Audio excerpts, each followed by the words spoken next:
Alright, so the third video on evaluating integrals using trigonometric substitution. Okay, so here we have the square root of a squared minus u squared. So we'll let u equal a sine theta. And square root of a squared plus u squared, u will equal a tangent theta. And for integrals involving square root of u squared minus a squared, we'll let u equal a secant theta. Okay, so these are our substitutions that we'll make. Alright, so let's go ahead and take a look at the third example. Alright, so we have the integral dx over x squared plus 1 to the 3 halves. Okay, so let's see what we have here. Well, notice we can rewrite this as dx over, and if we change this to radical form, that's the square root of x squared plus 1, all of that to the third power. So here we have our radical, and this is what we want to get rid of. Okay, so we have x squared plus a squared. Okay, so x squared plus a squared, or a squared plus u squared, or a squared plus x squared. Okay, so we're going to use this one. So we're going to let u equal a tangent theta.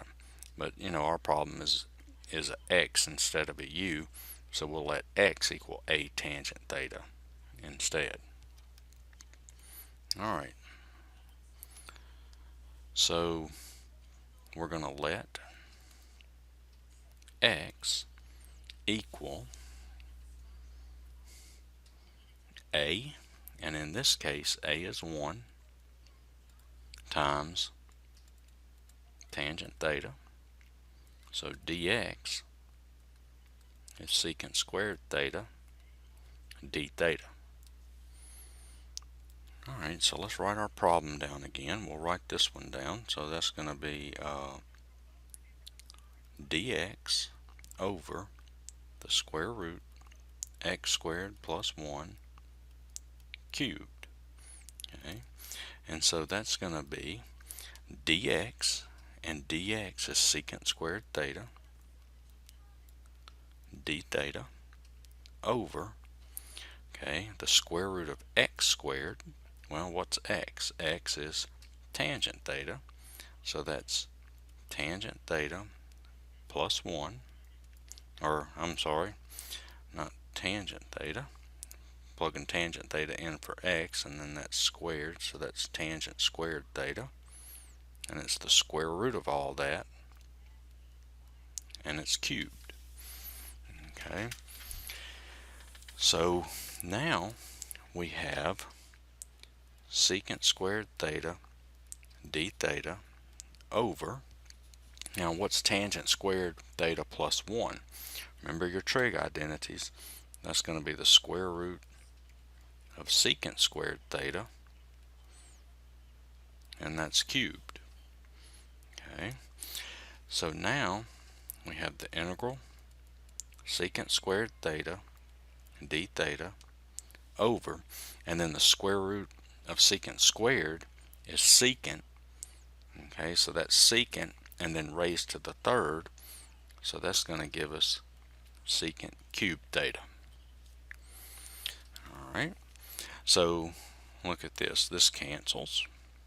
I'm left with a 1 and a secant theta. So we're left with d theta over secant theta. Okay, and notice here we have 1 over secant theta. Well, what's 1 over secant theta? That is cosine theta d theta. And so the antiderivative of cosine theta is sine theta plus c.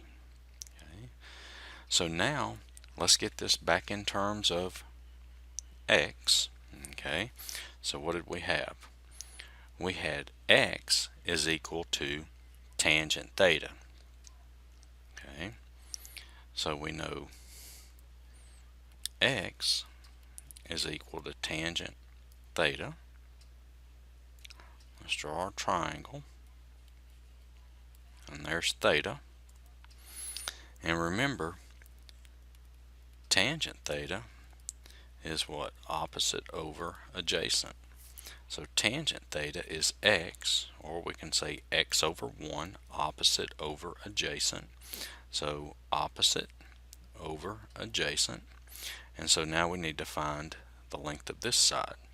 And we'll just call this z for right now. So we know z squared is equal to x squared plus 1 squared. So z is the square root of x squared plus 1. So this is the square root of x squared plus 1. Okay. So now let's take our solution we have here and we'll rewrite it. So sine theta plus c is equal to sine theta, and remember, sine theta is opposite over hypotenuse. Okay. Alright, so sine theta is opposite over hypotenuse and plus c. And this would be our final answer. Alright, so I hope this helped.